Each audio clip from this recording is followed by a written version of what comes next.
que también tiene una historia. Puede empezar. Bueno, a diferencia de Emiliano, yo nunca tuve un mal ejemplo en casa. Yo fui el nieto de pastores, el sobrino de pastores, el hijo de pastores, el hermano de líderes de alabanza, de maestros de la palabra, pero era yo el que no quería absolutamente nada con Dios. Desde que estaba chico crecí en una banca porque en la iglesia de papá habían cultos, servicios de lunes a lunes, y esa fue toda mi infancia, yendo todas las noches a la iglesia. Y la oración de papá todas las noches cuando estábamos en la cama antes de dormir era: Dios, encárgate de mis cosas porque yo me voy a encargar de las tuyas. Y siempre me peleé con Dios porque sentía que me estaba quitando a mi papá, que mi papá oraba por las cosas de Dios y le decía a Dios que se encargara de las cosas de él. Comienzo a jugar béisbol, me comienza a ir bien y todos los partidos eran los domingos. Y papá siempre estaba en la iglesia predicando y no iba al partido de béisbol. Y siempre le decía a Dios: me quitaste a mis padres, me quitaste a mis padres, me quitaste a mis padres, y así crecí. Y un día mi mamá viene y me dice: bueno, Samuel, tienes que tomar una decisión. No estás yendo a la iglesia por estar jugando todos los fines de semana. Y yo decía: aparte que me quitaste a mis padres, ahora me quieres quitar lo que me gusta hacer, le decía yo a Dios. Y a los 14 años encuentro un espacio donde como comenzar a hacer andar mis cosas, lo que comencé a visionar, a soñar, incursiono en la política. Y eso me terminó alejando cada vez más de Dios. La ambición al poder, al dinero, a las cosas que daba la política, me hizo alejarme por completo de Dios. Entro a la universidad muy joven, a los 17 años, y vino un crecimiento, un Todo liderazgo. esto en Venezuela. En Venezuela. Vino un crecimiento, un liderazgo muy acelerado que no supe manejar. Y vino la fama, vinieron los placeres, vinieron ciertas cosas que terminaron de sacar a Dios de mi vida y al mismo tiempo de sacarme de mi casa. Porque llegaba a casa y estaba un pastor, estaba una maestra, estaba un líder de alabanza y yo no me hallaba en mi casa. Y tenía una herida muy fuerte que sabía que era la decepción de mis padres y era la decepción de mis abuelos.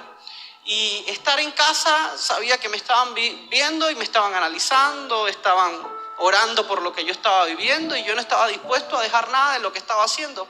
Y eso me llevó a salir de casa. Iba a casa muy pocas veces por semana. Y el transcurrir en la política me llevó a estar en prisión porque siempre estuve en contra primero de Chávez, luego de Maduro. Y una vez estando en prisión, Dios me da una nueva oportunidad y vuelvo a tener un encuentro con Dios. Estaba esposado, me estaban torturando y estaba esposado al suelo y colocan unos presos comunes a mi costado, ¿no? Y vos no eras un preso común. Era un preso político, pero colocaron un asesino y un violador y un narcotraficante esposado conmigo. Y yo me peleaba con Dios y le decía: esto era lo que me faltaba. Me pones con presos comunes, vas a matar a mi abuelo, vas a matar a mi papá, te han servido toda la vida y así le pagas mandando a su hijo a la cárcel. Y me peleé con Dios durante toda la madrugada y en la mañana comienzo a hacer ruido porque me estoy moviendo y las esposas rechinaban con la varilla de metal y el preso que está al lado se despierta con los ruidos. Pero antes de comenzar a hacer ruido, yo ya cansado, agotado, le decía a Dios: muéstrame que existe, sácame de esta. Ya no puedo, ya acabaron conmigo, sácame de esta, muéstrame que existe. Y cuando comienzo a hacer el ruido, el preso que está al lado se despierta y saca una Biblia y me dice: léela, te va a hacer falta en este lugar. Y ahí me quebranté y entendí que Dios estaba en el asunto, que Dios estaba ahí, que Dios me estaba cuidando, que la oración de mis abuelos, de mis padres, nunca había sido en vano. Pero salí y volvió a llegar la fama, los placeres, las cosas que muchas veces brinda la política y me volví a olvidar de Dios. Lo volví a sacar de mi vida y continué con mi vida. Una nueva orden de captura me hace salir de Venezuela y eso se mezcla acá en Uruguay con un nuevo desafío: comenzar a trabajar en la política. Y ese era mi sueño. Mi sueño era manejar campañas, asesorar políticos y por supuesto que eso se tradujera en estar cerca del poder.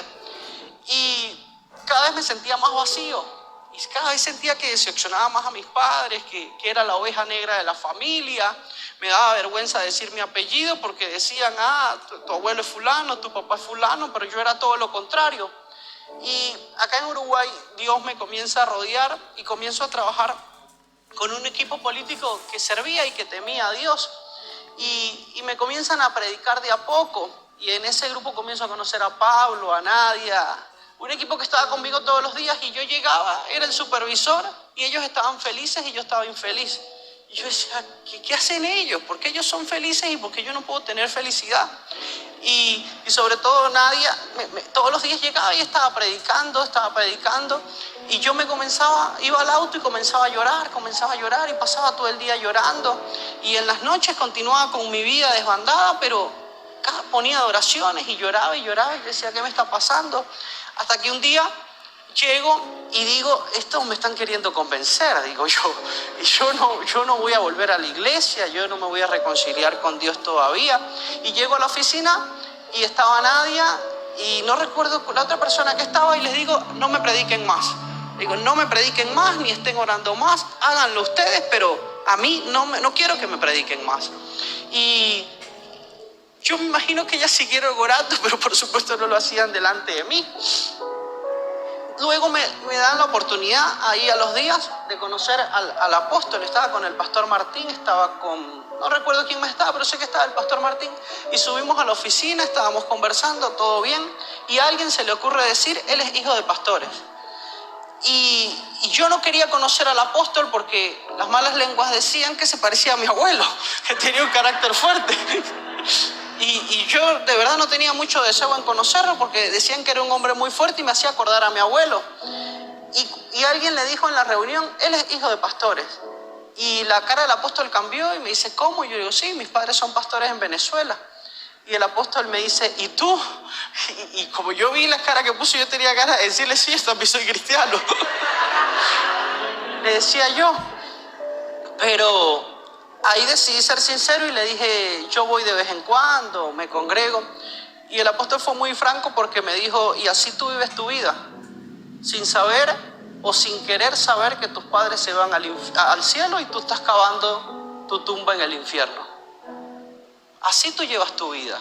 Me dijo, tú conoces la verdad y sabes que... Fue lo más suave posible. Tú conoces la verdad y tú sabes que vas a terminar en el infierno. Y salí de esa oficina y por supuesto con un poco de soberbia, de rabia, llamo al pastor Álvaro y le digo, medio sobrado, medio pasado, tu suegro, le digo yo. Y ahí comenzó Dios a rodearme de vuelta, Un día voy en Boulevard Artigas y ya totalmente descontrolado, paro el vehículo y le digo a una chica del ministerio que iba, y le digo, ora. Y me dice, ¿cómo? Y yo le digo, sí, ora. Y ella me decía, pero ¿cómo que ores si no quieres que te prediquemos? Yo le digo, ora, tú no dices que Dios da paz, que Dios soluciona, ora, necesito que ores. Y ella comenzó a orar y me quebranté. Y termina la campaña y le estaba huyendo al quedarme acá. El pastor Álvaro me había dicho que me quedara, que venían nuevos desafíos, pero yo decía, me van a convertir, no quiero nada. Y me voy a Argentina, y en Argentina comienzo a trabajar una nueva campaña y Dios aceleró la debacle. Cada vez dormía menos, era esclavo de las apuestas, era esclavo del alcohol y caí en una profunda depresión. Y con 27 años decía, tengo todo lo que había soñado, era este el proyecto de vida que tenía y estoy vacío. Decía yo voy a ir a Veraca a ver si Dios me echa una mano. Y escribo, ahí inmediato el pastor dijo, sí, aquí están las puertas abiertas. Eso fue un viernes y la decisión la tomo porque estaba con mi expareja y comenzamos a discutir y ya yo no aguantaba más la vida que llevamos y estaba pasado de tragos y le escribo a una persona cercana al pastor y le digo, ¿será que tengo chance de ir a Veraca? Me dice que sí y dije, el lunes me voy para allá Y al otro día me despierto y cuando se me pasa el efecto, digo, ¿qué hice? Decía yo, me puse a discutir, estaba pasado de trago y dije que me iba para Veraca, decía yo. Y no quería, pero ya había dado la palabra y dije, bueno, vamos a ver qué Dios tiene en Veraca. Y llego acá y comenzó un proceso donde estaba en la campaña y por supuesto asistía a la iglesia y Dios comenzó a tocar. Dios comenzó a tocar. Dios comenzó a darme paz, a darme alivio. Y yo no creía en los encuentros. Yo no creía en los encuentros. Yo decía, no, van, te lavan el cerebro, 3 días ahí encerrados. Decía yo, no, ni loco, voy a un encuentro. Pero la dinámica estaba dentro del hogar y me dice, pastor, tienes que ir a un encuentro, voy al encuentro. Y cuando llego al encuentro, estaba colaborando mucha gente que yo había supervisado en la campaña. Y yo decía, yo voy a estar pinchando pecados acá y con todos estos trabajé en la campaña, ¿qué es esto? Decía yo. Y era yo luchando con mi soberbia, con mi ego. Y comienza el pastor Martín a anunciar cada uno de los pecados y yo comienzo a pinchar y yo dije, bueno, Dios, vamos a darle, si es así. Y comienzo a pinchar y comienzo a pinchar y comienzo a pinchar. Y el pastor Martín hace el primer llamado y se pasen al frente los que quieren ser libres. Y yo no me animé a pasar. Yo decía, Dios, ya está, ya pinché, perdóname aquí sentado, pero no quiero pasar allá. Y el pastor hace el segundo llamado. Y hace el segundo llamado y no paso. Y el tercer llamado es, aquí hay gente que está luchando con su ego, con su soberbia y por eso no quiere pasar. Y pasé al frente. Y pasé al frente y solo recuerdo una sola palabra. El pastor Martín impone sus manos sobre mí y me dice libre. Y comencé a llorar como nunca antes había llorado en mi vida. Yo decía, quería parar de llorar.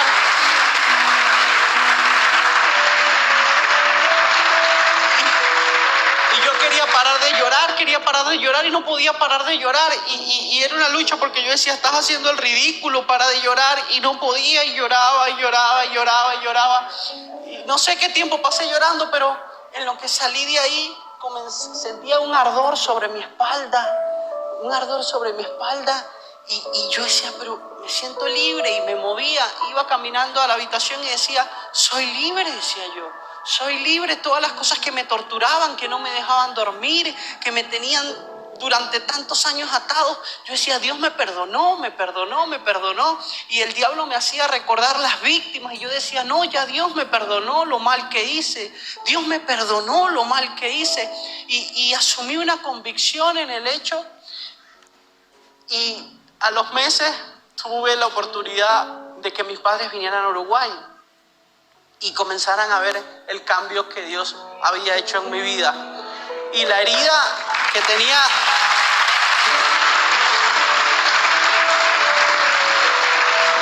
Y la herida que tenía en mi corazón sanó porque yo era la vergüenza de papá y era la vergüenza de la familia.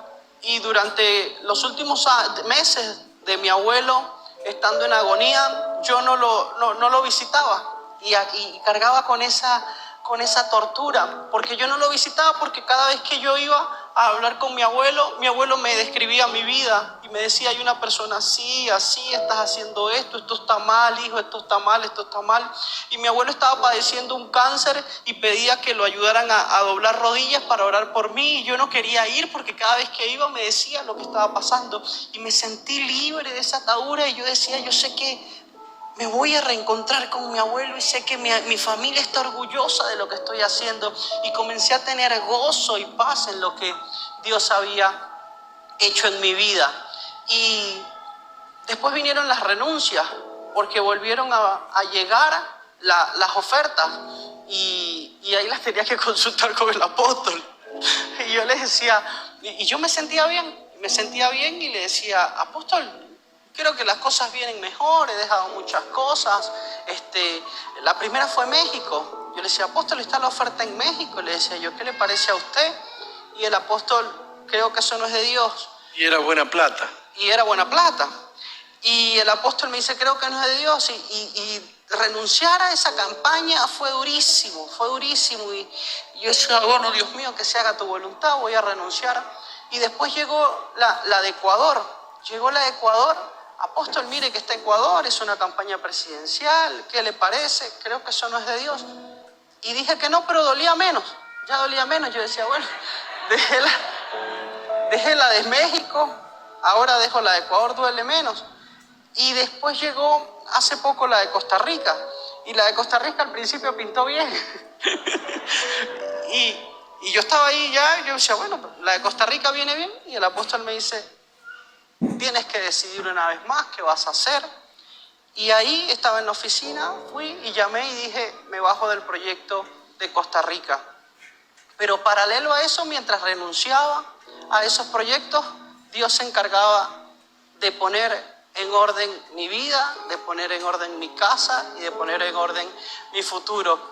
Y cada vez que me toca contar mi testimonio, siempre digo, yo no hice absolutamente nada para merecer todo lo que Dios me ha dado. No hice absolutamente nada para merecer tanta gracia y tanta misericordia. Hice todo lo que estuvo a mi alcance para no estar acá. Hice todo lo que estuvo a mi alcance para no hacer sentir orgulloso a mi familia.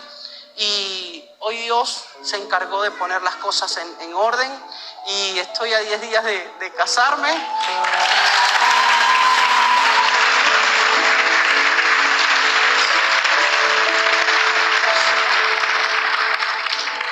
Estoy a 10 días de casarme. Mis padres hace una hora llegaron a Brasil porque están por tomar un vuelo. Llegan el miércoles acá a Uruguay y el sueño de ellos se cumplió también. El de mi madre de verme consagrar una familia. El de mi padre verme predicar, ser de bendición.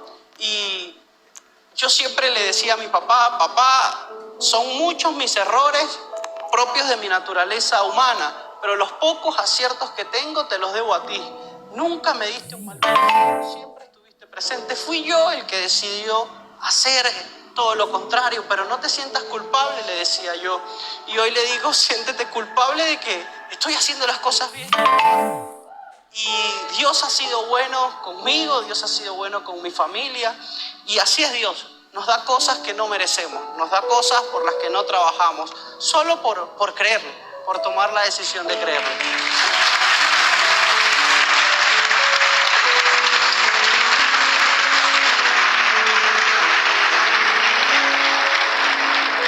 Jessie es una hija predilecta que la adopté hace varios años en el corazón, que ha sufrido mucho y que, asaltada por muchas dudas, bombardeada por un papá que no la contuvo. Y yo durante mucho tiempo le dije, Jessie, Dios tiene un hombre para vos. Yo te voy a casar.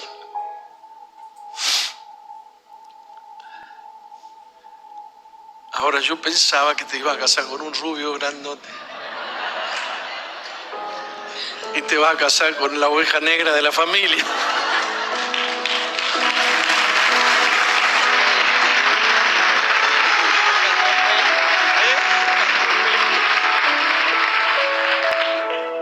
Ay, ay, ay. Tuvo más fe Dios que yo. Pero estoy tan feliz por ellos. Y estoy tan feliz por tu obediencia. Porque yo sé lo que te ha costado obedecer. Porque la premisa tuya era hacer lo que vos querías y no lo que te decían. Pero en la medida que él empezó a obedecer, le empezó a ir bien. Y Dios lo está llevando por caminos que él nunca se imaginó.